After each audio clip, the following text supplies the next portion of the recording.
Լորիբերդի և Ալավերդի համայնքների 9 բնակավայրի շուրջ 900 տնային տնտեսություններ, մոտ 3700 ֆերմեր կօգտվի օրվա կարգավորիչ նոր ջրամբարից։ Լոռու մարզի Հովնանաձոր բնակավայրում շահագործման է հանձնվում նորակառույց ջրամբար 8900 խորանարդ մետր տարողունակությամբ։ Այն համալրված է ջրամատակարարման համակարգով և 450 մետր երկարությամբ բաշխիչ խողովակաշարով։ Նոր ենթակառուցվածքը հնարավորություն կտա որոկել շուրջ 400 հեկտար հողատարածք, որոնցից 160-ը նախկինում ջրի հասանելիություն չի ունեցել։ Օրվա կարգավորիչ ջրամբարները հիմնականում իր շուրջը ձևավորում են միկրոկլիմա, այսինքն թե բուսականության և թե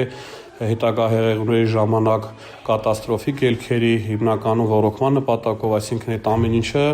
բավականին կարևոր էր մեր խոշորացված համայնքների համար, որտեղ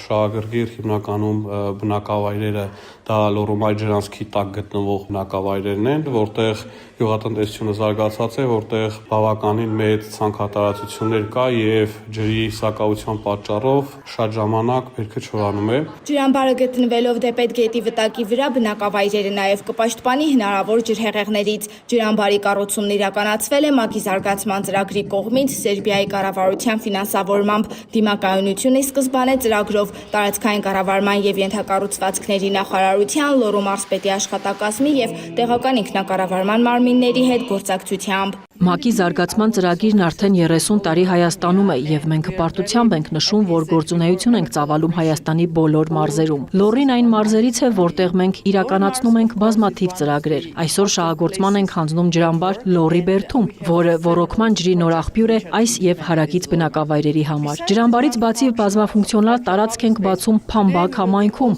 որը սոցիալական մեծ ազդեցություն կունենա, հնարավորություն տալով այստեղ բնակվող երիտասարդներին կանանց ակտիվ ներգրավել համայնքային կյանքում։ Փամբակ համայնքի Ձորագետ բնակավայրի բազմաֆունկցիոնալ հանրային տարածքը նույնպես ստեղծվել է կողմերի գործակցությամբ։ Այն կծառայի ավելի քան 7000 բնակչի։ Դեռ 2 տարի առաջ Սերբիայի կառավարությունը որոշեց հատկացնել 1 միլիոն եվրո դիմակայություն ի սկզբանե ծրագրով, աջակցելով Հայաստանում 34 ծրագրի իրականացմանը։ Դրանց թվում են Ձորագետի բազմաֆունկցիոնալ հանրային տարածքն ու Հովնանաձորի օրվա կարգավորիչ ջրամբարը։ Փամբակ համայնքում մենք արդեն տեսնում ենք մեր ծրագրի ազդեցությունը։ Երեխաների բեմադրած տիկնիկային ներկայացումը, բնակիչների ժպիտները լավագույն արդյունքն են։ Ուրախ եմ, որ կարողացել ենք ստեղծել նոր հնարավորություններ համայնքների բնակիչների համար։ Բազմաֆունկցիոնալ հանրային տարածքը նախագծվել է մասնակցային ձևաչափով, ապահովելով նաև խոցելի խմբերի ներգրավվածությունը համայնքային որոշումների կայացմանը։